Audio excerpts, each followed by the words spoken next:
हे दोस्तों, this is Mukesh. मेरा एक व्यूअर है जिन्होंने पूछा है, सर इस तरीके के सेंटेंस को इंग्लिश में कैसे बोले, इसका स्ट्रक्चर क्या होगा। आइए जानते हैं इस तरीके के सेंटेंस को इंग्लिश में बोलने के लिए कौन सा स्ट्रक्चर का यूज किया जाता है। पहले मैं आपको सेंटेंसेस रीड करके सुना देता हूँ।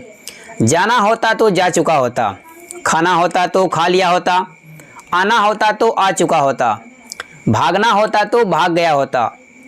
दोस्तों, पहले जानते हैं इसका कंप्लीट सेंटेंसेस किस तरीके से होता है।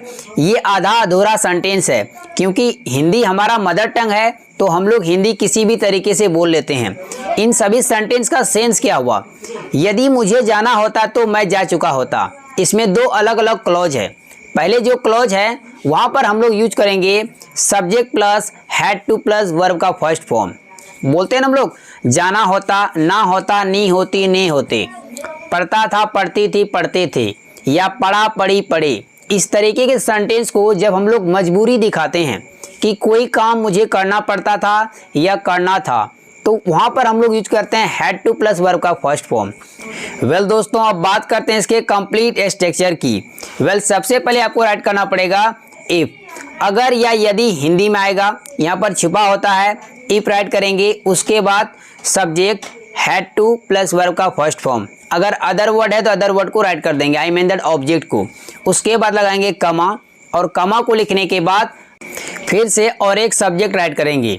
उसके बाद लगाएंगे वुड हैव। वुड हैव को राइट करने के बाद वर्ब का थर्ड फॉर्म, वुड हैव के बाद वर्ब का थर्ड फॉर्म, उसके बाद लास्ट में ऑब्जेक्ट। लेते हैं कुछ एग्जांपल्स ताकि आपको ये स्ट्रक्चर और भी बेहतरीन तरीके से समझ में आ जाए। आज का पहला सेंटेंस है, अगर मुझे जाना होता तो मैं जा चुका होता। शॉर्ट में बोलते हैं, जाना होता तो मैं जा चुका होता।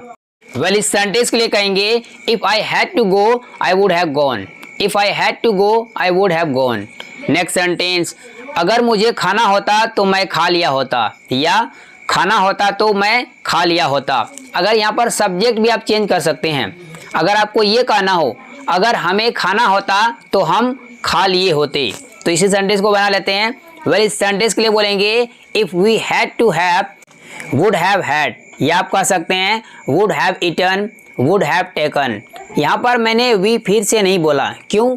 क्योंकि जब एक ही सब्जेक्ट दो अलग अलग सेंटेंसेस में आ रहा है तो आप एक ही बार उसका यूज कीजिए। ये ज़्यादा मॉडर्न इंग्लिश में लोग इसी तरीके से बोलते हैं।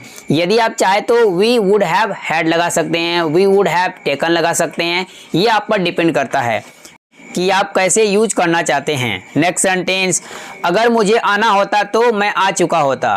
इस सेंटेंस के लिए बोलेंगे if I had to come I would have come. If I had to come I would have come. Next sentence, अगर उसे भागना होता तो वो भाग चुका होता या भाग गया होता। इस सेंटेंस के लिए बोलेंगे if he had to run away he would have run away. If he had to run away he would have run away, या फ्लीड अवे भी कर सकते हैं।